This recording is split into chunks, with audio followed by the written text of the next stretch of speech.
If I had to be stuck in a blizzard, why couldn't I be stranded in my sweet new apartment with the fireplace going and music playing?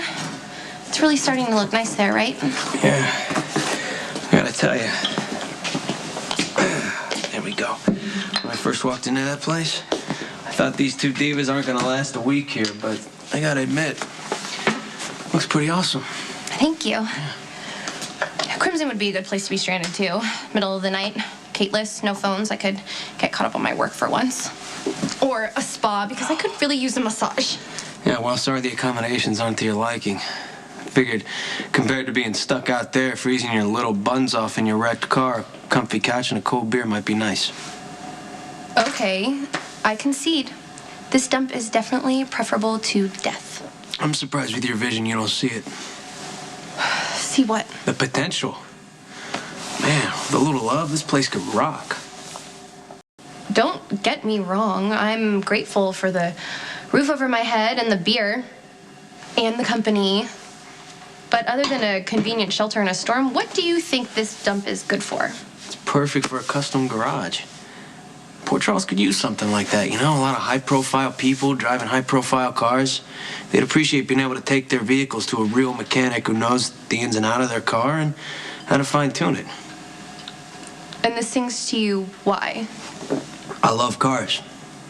Getting in the engine, finding out what it needs, fine-tuning it to make it go a little faster. I never knew that about you. Well, when I was in high school, that's when my father was really nuts. I was virtually a prisoner in his home. I had to find something to do to pass the time, so it ended up being pianos and cars. Then why in the world are you running around looking for work that has nothing to do with your passion? Mechanic jobs aren't very easy to come by, and I don't have my license. So get one.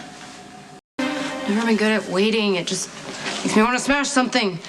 Jekyll is equally restless. No, you're not. You're just sitting there. Well, as the assassin of cyberspace, Jekyll spends much of his time waiting for information, so I've adapted a Zen-like approach. Also, we're dealing with the feds, who are traditionally pernicious and unforthcoming, traits only exacerbated in this particular case. I fear and suspect that they know as little about the effects of this mysterious toxin as we do. The original blonde one seems upset about an unrelated matter. No, it's just, it's completely self-involved. I'm just worried.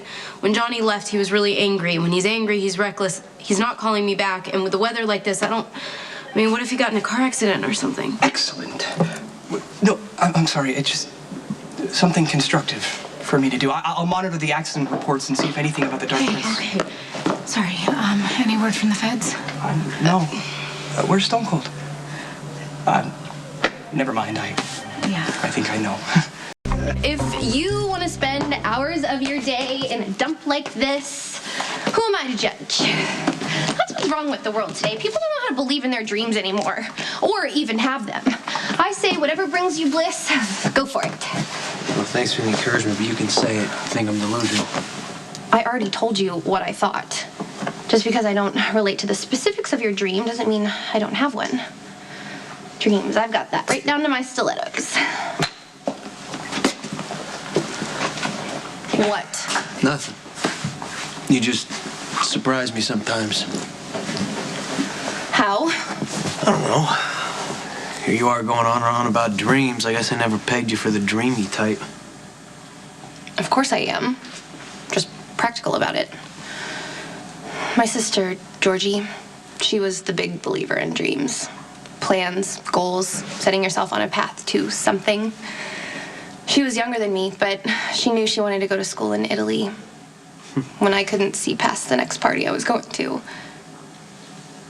It's kind of beat around, not physically, but heart-wise, and I figured if I never stopped moving, I could no longer be a target for hurt. I can relate. Yeah. Imagine you can. Maybe we should go to Elizabeth's ICU and check on her. Yeah, look, I know you're worried, but that's really not a good idea. Obviously, Jason thought it was. No, look, the hospital doesn't need a bunch of healthy family members running around looking for loved ones when we don't know if this thing is contained or Haven't not. they closed off all the air ducts? If the Jekyll may interject, there's no way to ascertain how far the poison may have spread before the ducts were sealed off, and I mean, optimistically... What he's trying to say is nobody's moving. Okay, sorry. I just don't want to sit here and do nothing. Well, who does? What are you doing here? I could ask you two the same No, question. don't deflux. The hospital is closed down. Nobody in, nobody out, and you're here? I broke in. Why would you do that? I need to make sure Elizabeth's okay. Even when I was a little girl, I loved fashion. I would wait until I got my allowance and then rush down to the drugstore to buy copies of Bella and Couture. I would even buy the bridal magazines and just dream about what it would be like when that was my world. I envy that. Being positive where you belong, I've always been ambivalent. I wasn't consistent. I lost focus many times, but I never lost my desire. And then when Kate Howard, fashion icon, decides to set up shop in Port Charles, it was like kismet, which means fate, in case you didn't know. And then, of course, I get a job with her, and the rest is history in the making. I knew it. Something told me that your ambitions didn't stop at being Kate Howard's assistant. That's first assistant, and no, Kate's just a stepping stone. To what, your own magazine? There's a time I would have said no, but working at Crimson has opened up so many possibilities for me. Like, I can write, especially about things that I'm interested in. I got to write an article on the death of espadrilles. Sorry. Wrong pipe. It's okay, I won't be offended if you scoff. But if you're allowed to be all enthralled with this dump, I should be allowed to care about outmoded shoe styles. Lucky, I know that you and Elizabeth care about each other, but it was wrong for you to risk your life to be in here. If anything happens to Elizabeth, God forbid, you automatically become the most important person in Cam and Jake's life. You are the only father that they know. At any great risk. Well, it's really too early to tell any of that, Lucky. Everything is still in limbo. Nobody knows how far the toxin has spread. People have been collapsing in areas that were presumed unaffected. Elizabeth is fighting for her life, and I need to be here. It's what we've done, what we do. When things get tough, we help each other get through. Where's she? Where's Elizabeth? I see you too.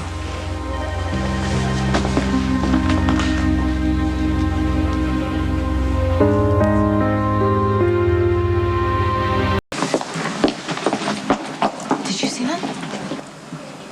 I'm sorry? Sam and Jason jumping out of their skin. Neither Stone Cold nor Fair Samantha are known for their patience. I know, I get that they're danger junkies, but the reason they wanted to do something so badly is because Lucky is with Elizabeth right now. You know, the feminine mind never ceases to awe and humble. I think the original blonde one's astute observation is absolutely right. A reassuring news. I've been monitoring the accident reports, and so far nothing has included the Mauve Princess vehicle. What?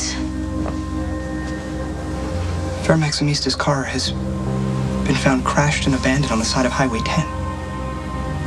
So if the ultimate goal isn't eventually owning your own magazine, what is it? Don't laugh. Never. Well, I'd like to find an up-and-coming designer that I could partner with. Someone who's not completely set in their ways and still open to suggestions. We could open a design house, and I could help with the creative ideas and do the marketing. Be like being a part of something from the ground up that reflects my tastes and visions. Well, you're not laughing. Why would I? Sounds perfect for you. You really think I could do something like that? I got no doubt. You would have if you met me a couple years ago, BS, before Spinelli. He believes in me so much that it's hard for me not to believe in myself. That's the way Lulu believes in me. It's a good thing, right? To have someone around who has so much faith in you. Should be. It is. Mostly. Except part of me knows that I'm just gonna end up blowing it someday. Which is torture, really. I just wish I could light the match and get it over with. I know exactly what you mean.